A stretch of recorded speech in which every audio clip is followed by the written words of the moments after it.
तमिलनाडु में इंडिया करेगा महाराष्ट्र वाला खेला।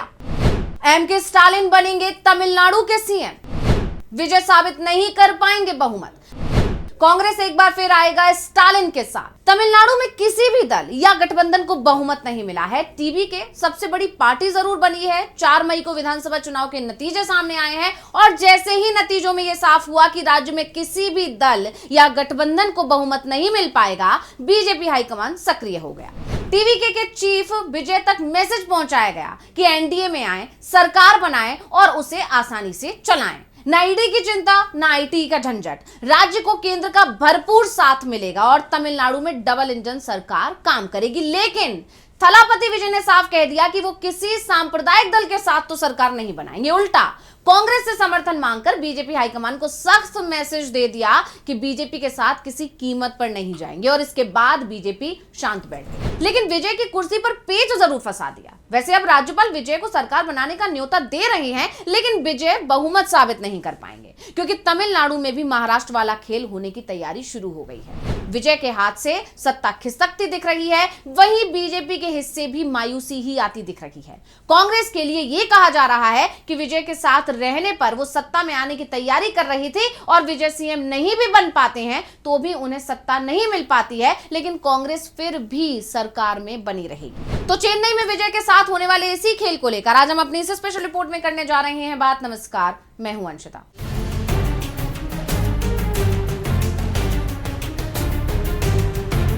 तमिलनाडु के 234 सदस्यों वाली विधानसभा में किसी भी दल या गठबंधन को बहुमत नहीं मिल पाया है। थलापति विजय के नेतृत्व वाली टीवी को 108 सीट जरूर मिली है, लेकिन थलापति खुद 2 सीटों से चुनाव जीते हैं और विजय एक ही सीट से विधायक रह सकते हैं नियमों के मुताबिक। ऐसे में उनकी पार्टी के पास 107 विधायकों का ही समर्थन है।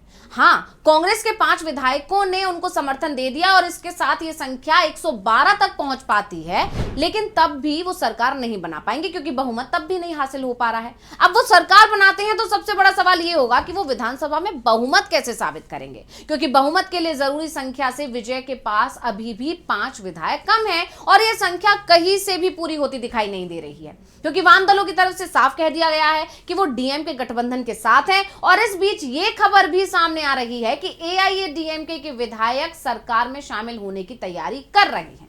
5 साल से एआईएडीएमके सत्ता से बाहर है और अगले 5 साल के लिए विधायक विपक्ष में बैठने को तैयार नहीं है। 6 मई को एआईएडीएमके के विधायक दल की एक बैठक बुलाई गई थी जिसमें पार्टी चीफ के सामने ही विधायकों ने साफ कर दिया कि इस बार सत्ता का दामन किसी भी कीमत पर नहीं छोड़ना है। 47 विधायकों में से करीब 40 ने पार्टी चीफ पलानीस्वामी से यह कह दिया कि जो भी सरकार बना रहा है हम उसके साथ चलें। तो पलानीस्वामी विपक्ष में बैठने की तैयारी कर रहे हैं, लेकिन विधायकों के दबाव में उन्हें अपना फैसला पलटना पड़ रहा है। और इस बीच बड़ी खबर यह भी सामने आ रही है कि एमके स्टालिन, जो अभी तक खेल को दूर से देख रहे थे, वो भी अब सक्रिय हो गए। यानी एमके स्टालिन कुछ दिनों पहले तक ये कह रहे थे कि अभी हम किसी भी तरह का हस्तक्षेप नहीं करेंगे, लेकिन अब वो भी एक्टिव हो रहे हैं। विजय के पास नंबर नहीं है और अगर स्टालिन अपने सहयोगियों को एकजुट रखने में कामयाब रहते हैं तो विजय बहुमत से बहुत दूर रह जाएंगे और इसके बाद डीएमके की तरफ से भी सरकार बनाने की तैयारी शुरू हो गई है। ऐसे में सभी के मन में एक सवाल जरूर चल रहा होगा कि जब टीवी के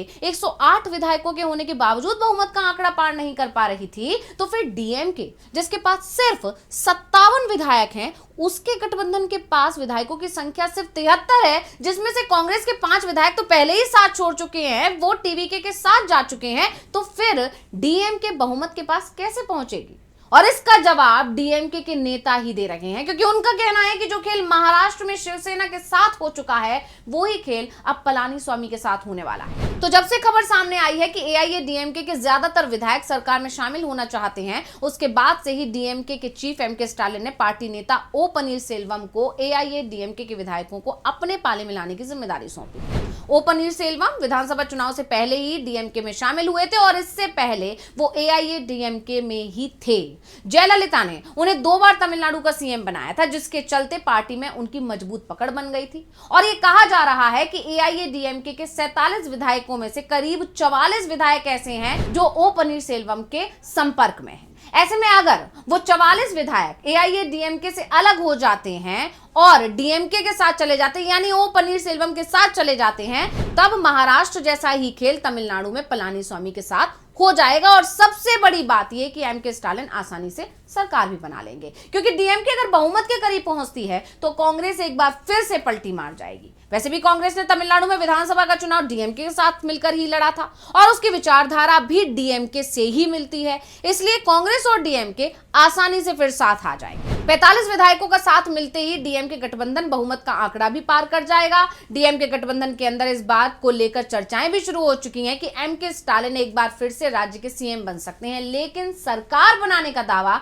तभी पेश करेंगे जब बहुमत का आंकड़ा वो पार कर। और यही कारण है कि टीवीके की तरफ से डीएमके के सभी सहयोगी जैसे बीसीके, लेफ्ट, आईयूएमएल सहित दूसरे दलों से समर्थन मांगा गया, लेकिन किसी ने भी विजय को समर्थन देने की बात नहीं की, ना ही स्वीकारी, साफ तौर पर इनकार कर दिया। सभी दलों की तरफ से कहा गया कि वो डीएमके के साथ ही हैं और स्टालिन का समर्थन करेंगे। ऐसे में अब अगर एआईएडीएमके में टूट होती है तब स्टालिन की राह आसान हो जाएगी। आपको याद होगा जून 2022 के उद्धव ठाकरे की शिवसेना के 2/3 से ज्यादा विधायकों ने बगावत कर दी थी, जिसके चलते उद्धव के हाथ से पार्टी, सरकार सब कुछ निकल गया था। एकनाथ शिंदे ने उद्धव से सब कुछ छीन लिया था और अब वही हाल पलानीस्वामी का होता भी दिखाई दे रहा है, क्योंकि दरअसल पलानीस्वामी के सामने सबसे बड़ा संकट लोकप्रियता का है। पलानीस्वामी एआईएडीएमके की नेता रही जयललिता की तरह लोकप्रिय नहीं है, जिनके खिलाफ जाने की हिम्मत पार्टी के विधायक नहीं दिखा पाते थे, यानी जयललिता के खिलाफ पार्टी के विधायक नहीं जाते थे। और जिस तरह से 6 मई को बैठक में विधायकों ने पलानीस्वामी के विपक्ष में बैठने के प्रस्ताव का विरोध किया, उसके बाद उन्हें अपनी ताकत का एहसास भी हो गया है।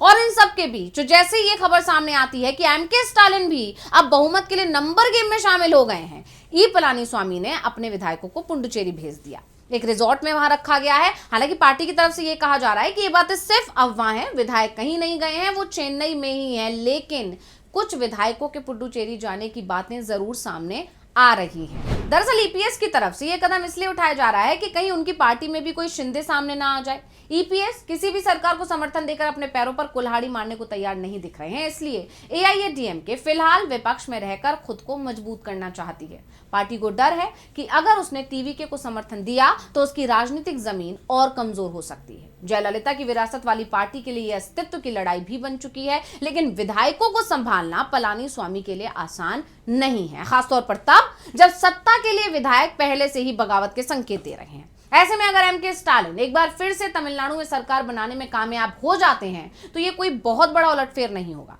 ऐसे में आने वाले समय में तमिलनाडु की सियासत में बहुत कुछ होने वाला है। विजय को पहला मौका मिलेगा ये तय है, लेकिन उनके सामने बहुमत हासिल करना आसान नहीं है। ऐसे में एम के स्टालिन भी बेहद संभल कर दांव खेलने की तैयारी में दिखाई दे रहे हैं। वहीं पलानीस्वामी के सामने सबसे बड़ी चिंता अपनी पार्टी को बचाने की है। अगर वो किसी दूसरे दल का समर्थन करते हैं तब एआईएडीएमके के कमजोर होने का खतरा है, और अगर समर्थन नहीं करते हैं तब पार्टी की टूट को खतरा है। यानी पलानीस्वामी के लिए आने वाला समय सबसे ज्यादा मुश्किलों भरा हो सकता है और एम के स्टालिन के लिए खुशी का भी। तो स्पेशल रिपोर्ट आपको कैसी लगी हमें कमेंट करके अपनी राय जरूर दीजिएगा। इसी के साथ मुझे दीजिए इजाजत। देखते रहिए डीवी लाइव। नमस्कार।